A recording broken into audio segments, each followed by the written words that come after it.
Berada di sisi lain keping keceriaan yang kerap ditampilkan di layar kaca, Tri Retno Prayudati menyikap derita tentang kondisi kesehatannya yang menyulut keprihatinan banyak orang. Di antara gelak tawa, di sela segudang canda, di tengah segala aksi jenakanya, komedian yang akrab disapa Nunung ini ternyata sudah sejak lama terbelenggu rasa sakit. Semula, sakit dirasa seperti sakit biasa, akibat lelah atau hal-hal sederhana yang bisa hilang dengan sendirinya. Namun belakangan, rasa sakit kian menyiksa hingga mengganggu aktivitasnya. Untuk melakukan hal-hal sepele seperti menenteng tas, Nunung sudah tidak bisa lantaran rasa sakit yang teramat hebat. Nunung yang mengaku tengah menjalani proses pengobatan untuk penyakit yang tak disebutkan seperti disambar petir ketika dokter menyebutnya mengidap kanker payudara. Hasil ini didapat setelah sang komedian menjalani pemeriksaan terkait benjolan di bagian tubuhnya.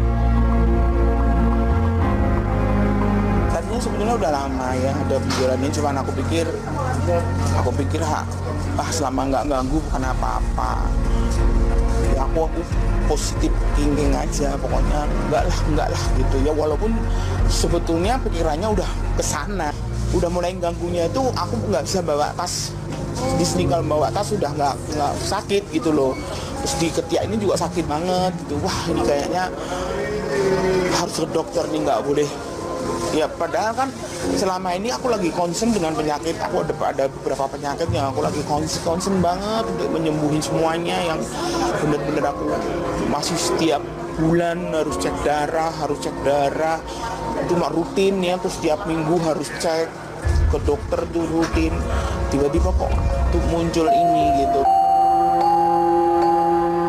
Nunung semula hanya meraba-raba tentang kondisi kesehatan ketika berkaca pada riwayat penyakit kanker yang menyerang sejumlah keluarganya.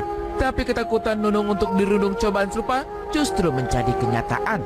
Dan tak ada satupun yang siap berada di sisi Nunung sekarang. Segala bayangan buruk berkecamuk dalam benak. Melihat bagaimana sang kakak berjibaku melawan kanker hingga harus menjalani kemoterapi, kian membuat kesedihan Nunung tak terperi. Segala rasa mengaduk-aduk emosi. Begitu terpuruk, Nunung mencoba menebalkan keyakinan untuk menyerahkan segalanya pada kehendak Tuhan.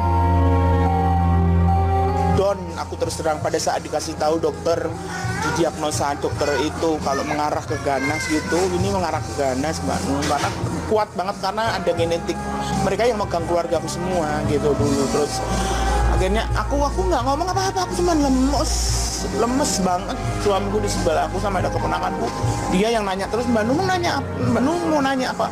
Nggak, saya nggak nanya apa-apa dok, aku cuma gini di dalam bayanganku operasi kemo, cuman gitu-gitu aja. Udah itu bener-bener yang air mataku keluar, cuman nggak bisa mau, lemes, duduk lemes. Tapi aku berdoa terus, ya Allah kuatkan aku, ya Allah kuatkan saya, ya Allah saya percaya kok akan memberikan yang terbaik, ya Allah saya percaya semoga gitu. Sekuat-kuatnya menghadapi cobaan, setegar-tegarnya untuk menerima kenyataan, ada saja waktu-waktu yang membuat Nunung berderai air mata. Di waktu-waktu sunyi, ketika kini ia kerap terbangun tengah malam, Nunung hanya bisa menyandarkan segala harap lewat sholat. Bersama setangkup doa, bersama itu pula derai air mata kerap menyertai hari-harinya. Bagi Nunung, ketakutan terbesar adalah ia harus melewati jalan terjal seperti yang pernah dilalui sang kakak ketika mengidap penyakit serupa. Ya walaupun kadang-kadang kalau tidur gitu bangun tengah malam gitu, ya aku habis sholat gitu nangis, paling aku nangis gitu. Toh nanti akhirnya dioperasi, pasti kan kemo. Itu kan jangka panjang. Aku kan ngadepin kakakku, ngurusin kakak waktu kemo. Iya, rambutnya gundul, rontok, habis gini-gini terus. Cuman teman-teman juga sekarang banyak banget yang ngasih support aku. Udah nggak perlu takut, sekarang nggak ada yang gundul-gundul gitu, nggak ada kok. Rambutnya juga masih ada, bisa kok, paling cuma dipotong pendek aja gini-gini. Ya itu udah ngayemin lagi. Dirundung sakit berat, Nunung tetap menghibur di layar kaca. Baginya ini adalah obat pelipur lara. Setiap kali ia tertawa, setiap kali bertemu kru dan kawan-kawan di lokasi, setiap itu pula segala sakit mereda dan juga membuatnya lupa tentang nestapa. Nunung kini fokus berjuang untuk tidak tenggelam dalam kubang kesedihan. Untuk bisa menjalani pengobatan secara maksimal pula, Nunung mengaku sudah memulangkan anak-anaknya ke Solo sana. Sebuah pesan agar keluarga lain dan anak-anak mulai membuka usaha selama ia masih bekerja dititipkan Nunung lewat sorot kamera.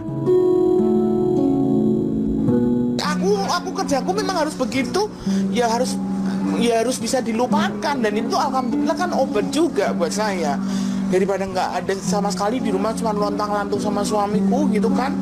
Dan sekarang kan kerjaanku kan di komedi, gimana masa aku mau nangis terus kan, nggak mungkin kan.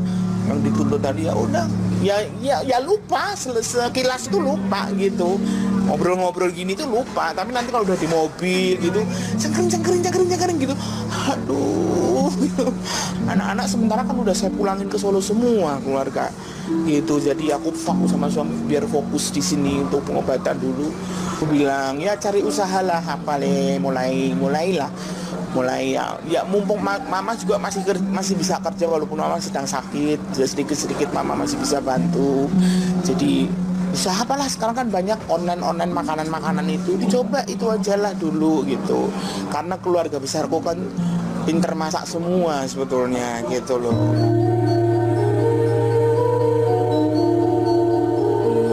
Nunung yang selama ini menopang kehidupan banyak keluarga mulai menitipkan pesan bahwa ia tak bisa selamanya memutar roda ekonomi. Ada masa-masa di mana ia harus serius menjalani pengobatan, terutama ketika hasil biopsi yang disebut Nunung baru keluar pada Sabtu mendatang menguatkan dugaan dokter tentang kanker payudara yang menyerang raganya. Bersama harapan agar penyakitnya bisa segera ditangani, Nunung juga mulai mempersiapkan diri untuk menghadapi kemungkinan terburuk sekalipun juga. Ini masih ada harapan buat saya nanti biopsi ini. Mudah-mudahan hanya cuman kelenjar atau mudah-mudahan cuman benjolan apa yang bisa, ya walaupun operasi harus diambil tapi jangan mengarah ke situ ya. Tapi aku juga udah, yang terjelek pun aku sudah bisa nerima lah gitu, karena banyak support dari keluarga, dari teman-teman. Mereka nggak perlu, sekarang itu nggak perlu khawatir, nggak perlu takut, semua bisa diobatin gitu. Aku coba untuk memasrahkan diri, aku coba untuk nerima hasilnya, apapun nanti hasilnya aku sudah siap untuk nerima. Aku sudah pasrahkan semua sama Tuhan. Yang terbaik ya Allah pokoknya buat aku gitu loh. Saya yakin pasti ada pertolongan. Ya mudah-mudahan, aduh nggak ada stadium. Amin ya Allah. Satu pinta Nunung supaya didoakan agar dirinya kuat menghadapi segala cobaan, apapun itu yang harus dilewati di kemudian hari. Sebuah doa yang tentu saja diaminkan banyak orang di luar sana, dan berharap Nunung bisa segera pulih menghibur penggemar seperti sedia kala. Minta doanya yang terbaik deh buat saya. Semoga saya bisa melewati ini semua dan saya masih bisa bekerja lagi menghibur kalian.